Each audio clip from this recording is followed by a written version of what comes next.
नमस्कार, मैं मनीष स्वागत करता हूं आपको अपने इस यूट्यूब चैनल पे।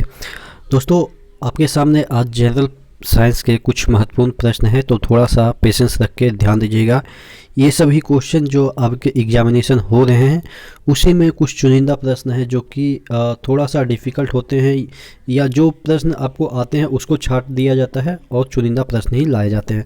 पहला क्वेश्चन की ओर बढ़ते हैं। पहला क्वेश्चन है, मीथेन गैस की खोज करने वाला पहला व्यक्ति जिसने विद्युत चिंगारी का उपयोग करके यह खोजा कि हवा में मिश्रित मीथेन से विस्फोट हो सकता है। कहने का मतलब ये था कि ये एक पॉन्ड के किनारे, यानी कि जो तालाब है उसके किनारे बैठे हुए थे और सड़ा हुआ तालाब था, उसमें मीथेन गैस मतलब कि बन रहे थे। वहाँ पे चिंगारी लगाई तो वहाँ पे विस्फोट हुआ, जिससे ये पता चला कि यहाँ पे मीथेन है। और ये ऐसा काम कौन किया था?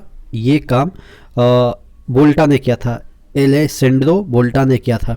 अब देखिए याद कैसे करेंगे। देखिएगा, मीथेन एक ज्वलनशील गैस है। अगर कोई करंट पास होता है, कुछ उसमें चिंगारी मतलब कि रेजिस्टेंस पैदा होता है, तो वहाँ पे चिंगारी उत्पन्न हो जाती है। क्यों? क्योंकि वहाँ पे मीथेन होता है या जलने लगता है। ठीक है, तो इस तरह से हम याद करेंगे इस स्टोरी से कि वोल्ट वगैरह चेंज होता है, वोल्टेज वगैरह चेंज होता है तो चिंगारी उत्पन्न हो जाती है, आग लग जाती है। ठीक है, अगला क्वेश्चन की ओर बढ़ते हैं। भारतीय वाणिज्य एवं उद्योग मंत्रालय के मुख्यालय कहाँ पे है? ये पूछा गया था एक शिफ्ट में एनटीपीसी के ही। तो इसका जो मुख्यालय है वो नई दिल्ली है और इसके अभी वर्तमान में मंत्री कौन है? हरदीप सिंह पुरी राज्य मंत्री हैं। और अगर हम कैबिनेट मिनिस्टर की बात करें तो ये इसके मंत्री हैं पीयूष गोयल, जो कि रेल मिनिस्टर भी हैं। ठीक है, तो अगला क्वेश्चन की ओर बढ़ते हैं। लाइपेज एंजाइम शरीर के किस अंग द्वारा निर्मित होता है? लाइपेज, ध्यान दीजिएगा, एंजाइम है एक लाइपेज। अब देखिए, लाइए पेज, उस पर क्या करेंगे? पेन से लिखेंगे, तो यानी कि पेनक्रियाज। ठीक है, पेनक्रियाज को हिंदी में क्या कहते हैं? अग्न्याशय। अब लाइए पेज, पेज जब लाएंगे तो उस पर पेन से लिखेंगे, यानी कि पेनक्रियाज। ठीक है, और उसका हिंदी की बात करें तो अग्न्याशय होता है। ब्लास्ट टिश्यू किसे कहते हैं? देखिए सॉरी, बास्ट टिश्यू। देखिए, बास्ट टिश्यू ही फ्लोएम को कहते हैं। फ्लोएम का दूसरा नाम आप कह सकते हैं बास्ट टिश्यू है। अब देखिए, फल, फ्लोएम को इस तरह से याद रखेंगे, फ्लोएम फल। ठीक है, फल अगर सड़ता है तो उससे बास आता है। ठीक है, तो ध्यान रखिएगा, बास्ट टिश्यू किसे कहा जाता है? फ्लोएम को कहा जाता है। अगला क्वेश्चन टेक्नोलॉजी से है, स्पेस टेक्नोलॉजी से है।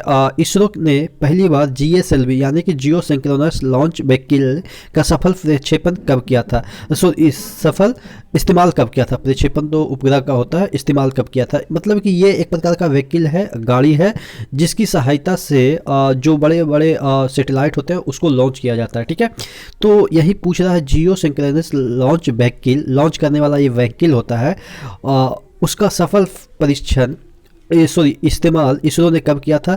तो ये 3 में किया था। हालांकि 18 अप्रैल 2001 में भी इसने जीएसएलवी का उपयोग किया था, लेकिन उस समय ये असफल रहा था। पूछा क्या गया है, सफल प्रयोग कब किया गया था या इस्तेमाल कब किया गया था? तो 2003 में।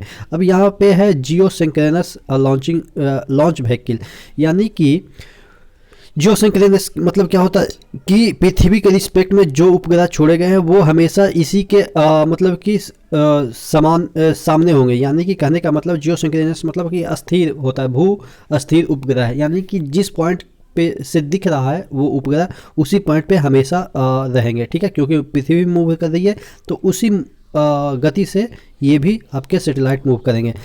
तो किसी भी सर्किल में मूव करने के लिए आपको 3 पॉइंट की आवश्यकता होती है। आपने ज्योमेट्री में पढ़ा होगा कि कोई भी सर्किल हम बनाते हैं तो उसमें 3 पॉइंट की आवश्यकता होती है। बिना 3 पॉइंट के हम सर्किल नहीं बना सकते। उसी तरीके से कि जिस तरह से कोई भी हम रेखा खींचते हैं या लाइन खींचते हैं तो हमें 2 पॉइंट की आवश्यकता होती है, लेकिन अगर हम कोई सर्किल बनाना चाहते हैं तो 3 पॉइंट की आवश्यकता होती है। तो इस तरह से हम याद रखेंगे कि लास्ट में 3 होगा, लेकिन शुरुआत 2001 में ही हो गया था, जो कि असफल रहा था। अगला क्वेश्चन की ओर बढ़ते हैं, जो कि लास्ट क्वेश्चन है। सूर्य के प्रकाश के अदृश्य भाग का उपयोग करते हुए प्रकाश संश्लेषण की क्रिया कुछ खाली स्थान द्वारा की जाती है। यानी कि प्रकाश संश्लेषण अदृश्य भाग के द्वारा किया जाता है, और अदृश्य भाग जो प्रकाश का होता है उसमें ज़्यादातर इंफ्रारेड होते हैं। ठीक है, वो अदृश्य होते हैं। अब क्या होता है कि जो बैक्टीरिया होते हैं, देखिए जो पेड़ पौधे हैं, शैवाल वगैरह, तो दृश्य प्रकाश जो होता है उसी से अपना फोटोसिंथेसिस करते हैं। लेकिन जो लाइट है उसका अदृश्य भाग होता है इंफ्रारेड, उसका उपयोग करके जीवाणु जो बहुत गहरे होते हैं, जहाँ पे समुद्र, सपोज मान लीजिए ये समुद्र है, ऊपर शैवाल है, ठीक है, तो ये तो दृश्य प्रकाश से यहाँ पे फोटोसिंथेसिस हो जाएगा। लेकिन जब ये लाइट पृथ्वी की सतह, सॉरी, ये जो सागर है उसकी सतह पे तो नहीं पहुंच पाएगी, कुछ ही दूर तक रह जाएगी। और ये जो सतह पे बहुत सारे बैक्टीरिया होते हैं ये सागर के, वो भी फोटोसिंथेसिस करते हैं जब ये लाइट का अदृश्य भाग यहाँ तक पहुँचती है, ठीक है। तो दृश्य भाग तो ऊपर तक ही रह जाती है, लेकिन अदृश्य भाग और भी नीचे जाती है, पेनिट्रेट करती है। तो जो बैक्टीरिया होते हैं, जीवाणु होते हैं, वो अदृश्य भाग से भी फोटोसिंथेसिस करते हैं। तो बहुत सारे ऐसे बैक्टीरिया हैं जो कि फोटोसिंथेसिस नहीं करते हैं, लेकिन बहुत सारे ऐसे बैक्टीरिया हैं जो कि फोटोसिंथेसिस करते हैं। इवन आपको यकीन नहीं होगा कि चंद्रमा पे भी बैक्टीरिया है। बैक्टीरिया का जो सर्वाइवल कंडीशन है वो किसी भी तरीके से सर्वाइव कर सकता है।